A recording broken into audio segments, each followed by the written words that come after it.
आज आप demonstrative pronoun के बारे में पढ़ेंगे। डिमॉन्स्ट्रेटिव प्रोनाउन अर्थात संकेतवाचक सर्वनाम। स्पष्ट है नाम से ही संकेतवाचक।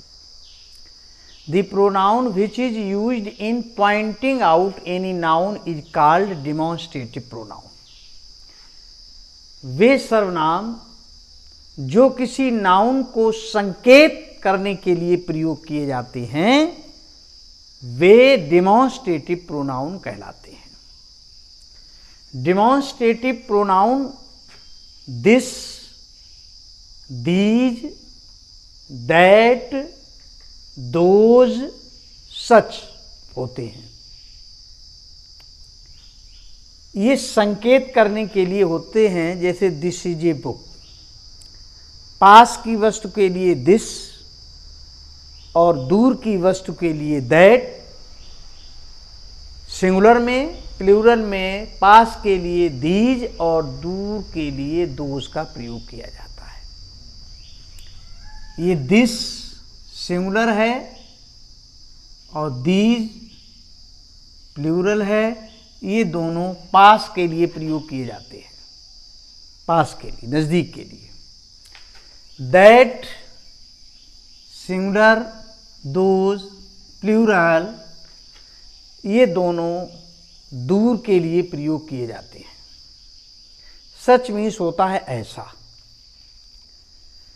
अब इसको आपको समझना है, ये डिमॉन्स्ट्रेटिव प्रोनाउन और डिमॉन्स्ट्रेटिव एडजेक्टिव, ये दोनों में थोड़ी समानता है।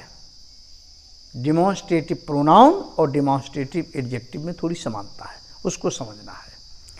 जो डिमॉन्स्ट्रेटिव प्रोनाउन होते हैं, प्रोनाउन वे होते हैं जो किसी संज्ञा के स्थान पर प्रयोग किए जाते हैं, अर्थात उनके पास में कोई संज्ञा नहीं आएगी, कोई नाउन नहीं आएगा। यदि उनके पास में नाउन आया है तो वो डिमॉन्स्ट्रेटिव एडजेक्टिव हो जाएगा।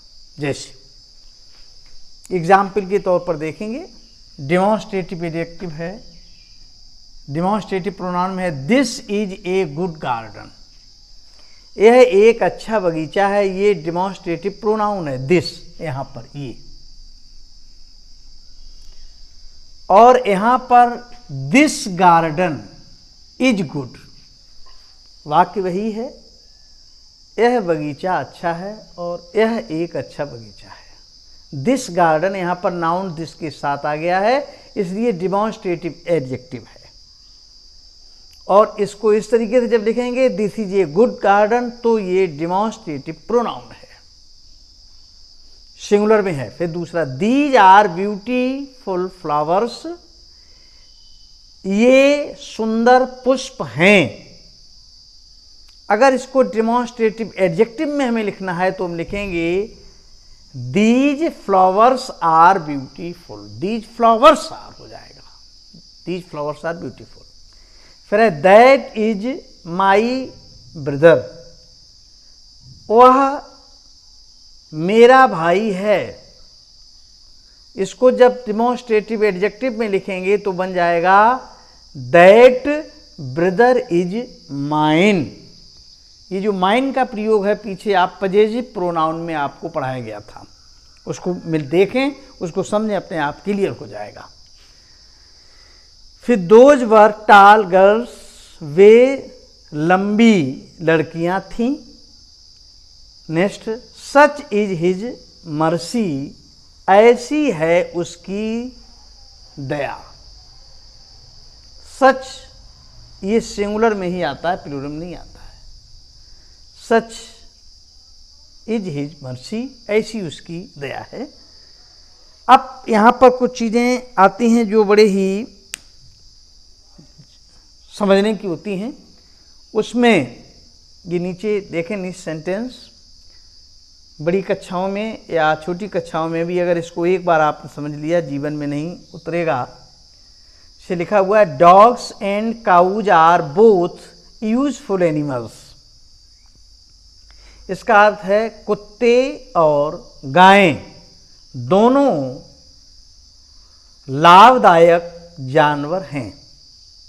इसी चीज को प्रोनाउंस के रूप में जब हम प्रयोग करेंगे तो जो बाद वाला है उसके लिए दीज का प्रयोग किया जाएगा और जो पहले आया है उसके लिए दोज का प्रयोग किया जाएगा प्लूरल होने पर।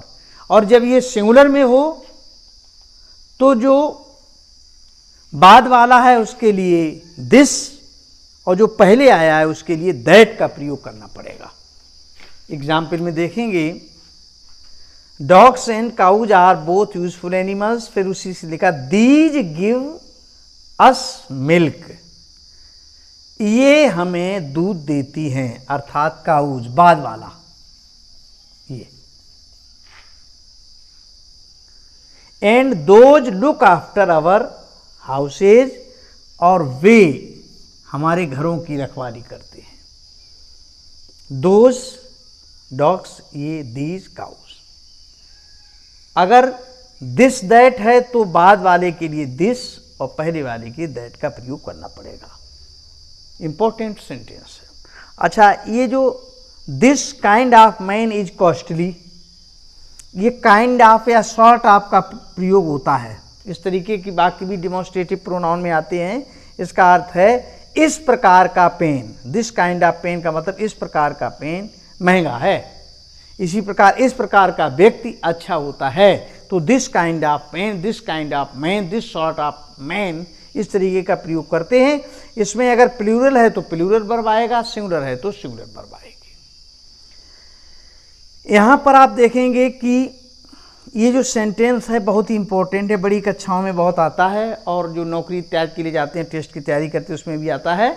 इसको आपको देखना ये है कि इसमें किसी भी चीज को दोहराने के लिए कैसा प्रयोग करते हैं, रिपीट कैसे करते हैं। जैसे the climate of Agra, Agra की जो क्लाइमेट है, वातावरण है, is hotter then that of Kanpur, Agra का जो वातावरण है वो कानपुर की अपेक्षा ज़्यादा गर्म है। जो दैट ऑफ आया है, ये दैट एक टाउन के लिए, सिटी के लिए आया हुआ है, तो यहाँ पर आगरा लिखा हुआ है। ये क्लाइमेट के लिए प्रयोग किया गया है, क्लाइमेट, इसको रिपीट ना करके उसकी जगह पर दैट का प्रयोग किया हुआ है। यदि कोई सेंटेंस ऐसा आता है जिसमें शुरुआत में दैट का प्रयोग करेंगे तो बाद में उसके लिए दिस का प्रयोग करना पड़ेगा। इस तरीके से इसको समझ करके दी गई एक्सरसाइज करें। और एक चीज़ और अपनाएं, जो वाक्य जिस तरीके के इसमें दिए गए हैं उसी तरीके के कम से कम बना करके, सोच समझ करके 10 सेंटेंस लिखने चाहिए आप लोगों को स्वतः। फिर उनको अंग्रेजी में बनाएं और बना करके स्वतः चेक करके अपनी मार्किंग को बढ़ाने की आदत डालें, तो आप निश्चित रूप से भविष्य में हर जगह सफल होंगे, ये मेरा वादा है।